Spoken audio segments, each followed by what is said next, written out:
So EA's washing machine has entered the spin cycle, and EA has determined that its games don't contain loot boxes. No, what they have are surprise mechanics.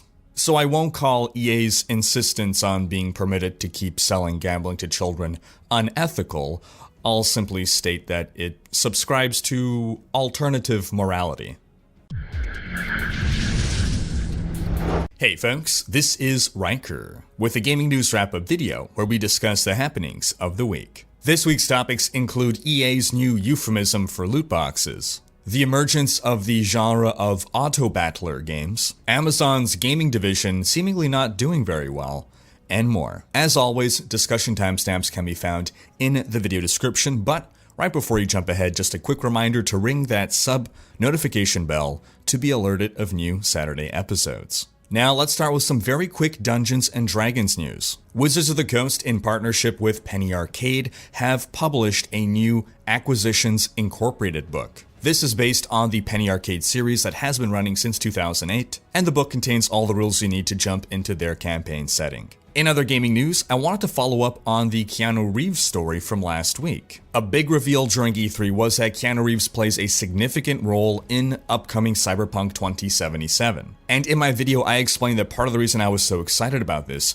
is because it helps legitimize the gaming industry. Well, in a recent interview, Keanu was asked that very question, whether he believes that having Hollywood stars working in the gaming industry will help legitimize it. And his response was, Does it even need legitimizing? Yeah, I mean, I would go with that thread. Yeah, I don't think they need legitimizing.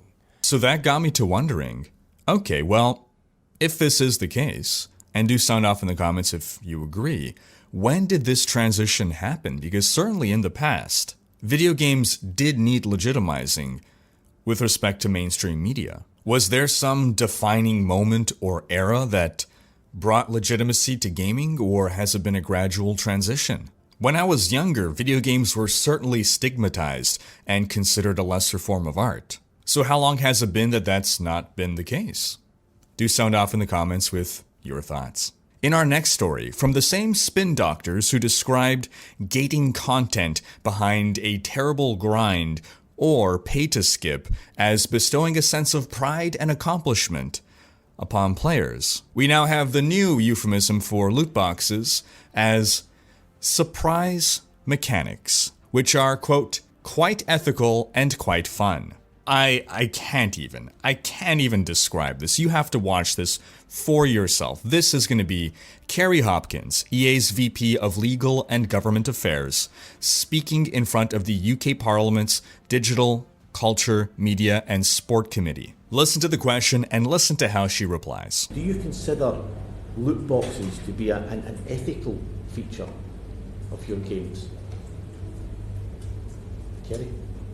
Well, first, we don't call them loot boxes. I think that was... Whatever term you wish to apply to them, do you consider them ethical? So what we look at as surprise mechanics. But I think it's important to look at this. So if you go to a I don't know what your version of Target is, but a store that sells a lot of toys, and you do a search for surprise toys, what you'll find is that this is something people enjoy. They enjoy surprises, and so it's something that's been part of toys for years, whether it's Kinder Eggs or Hatchimals or LOL Surprise.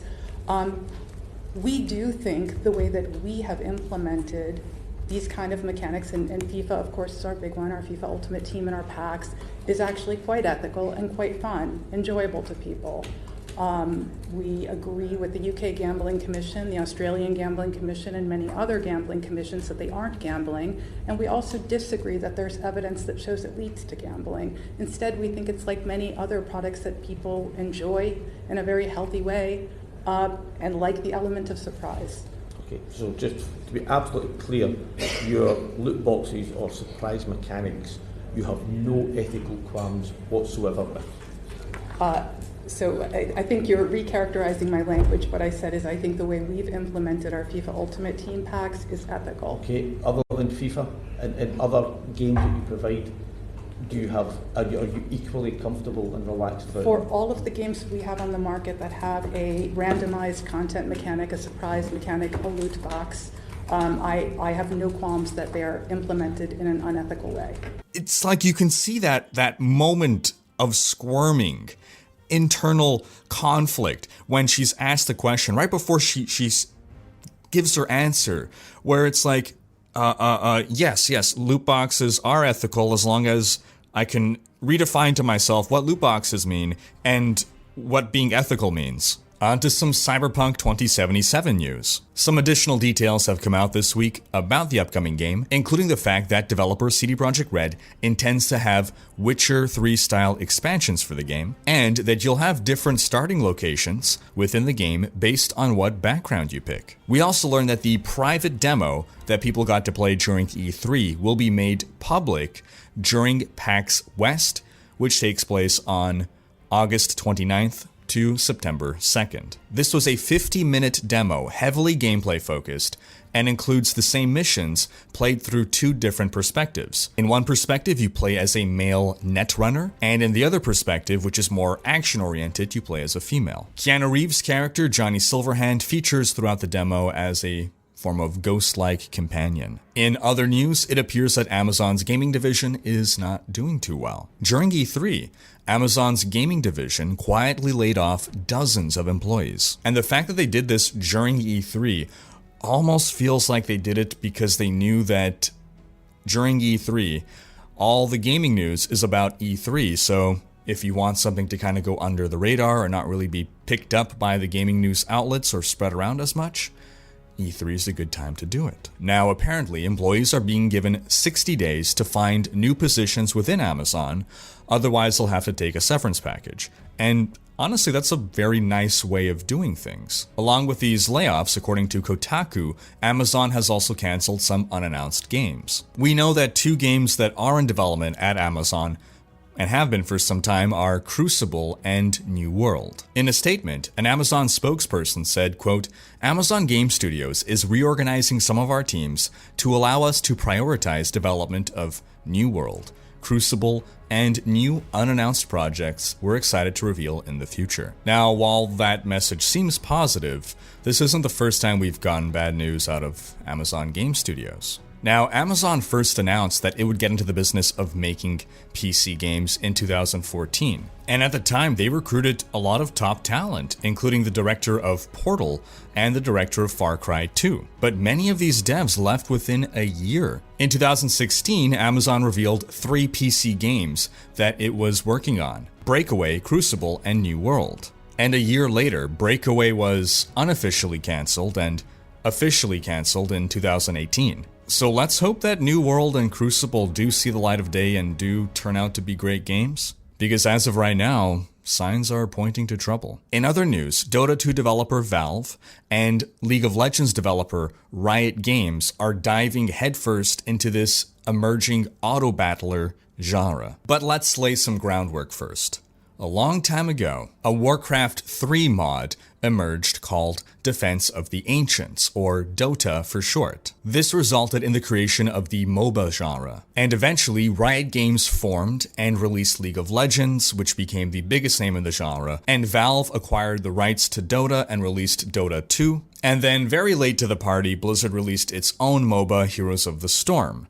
But by that point, the genre was already on the decline, and the top dogs were already well cemented in. Now, recently, a mod emerged for Dota 2 called Dota Auto Chess. It's a mod that steers Dota 2 back towards its real-time strategy game origins. Dota Auto Chess was released in January 2019, and it was just last week that Valve revealed their official version of this mod, Dota Underlords. And that was a mere 3 days after Riot Games revealed their take on the genre with Teamfight tactics. So what we have now is a very close race between Valve and Riot to become the top dog in this emerging genre. Over the past week, Valve and Riot have been racing each other to closed beta, open beta, release on mobile. And I'm looking forward to seeing which game will emerge as the top dog. And I'm looking forward to seeing Blizzard's take on this auto-battler genre when they reveal it in 3 years from now.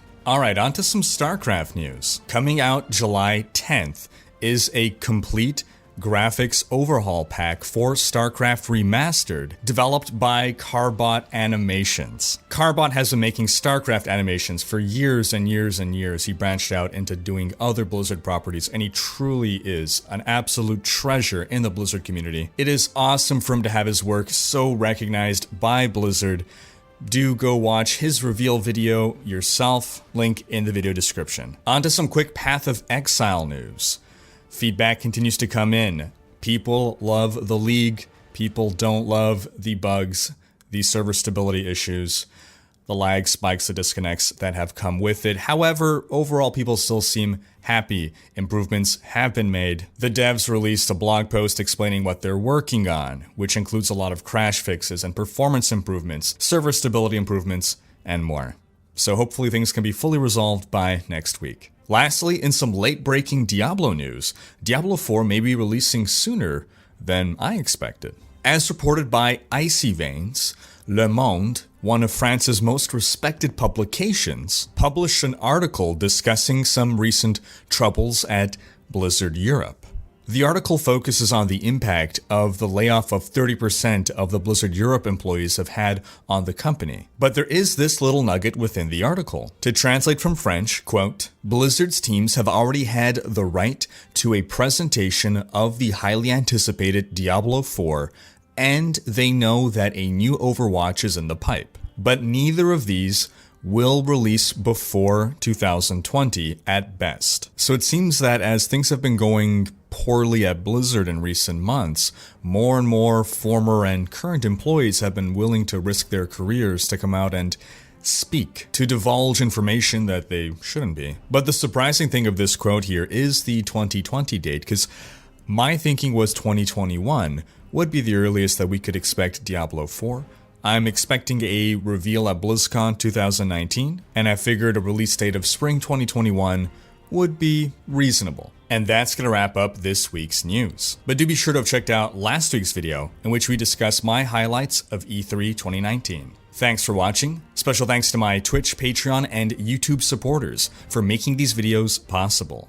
If you like what you see on this channel and want to support the creation of more content, you can consider pledging on Patreon or YouTube and unlocking behind-the-scenes content, monthly virtual hangouts, and more. If you enjoyed this video, please share it. Check out these other videos, and subscribe to join Rhykkers Raiders for more gaming content.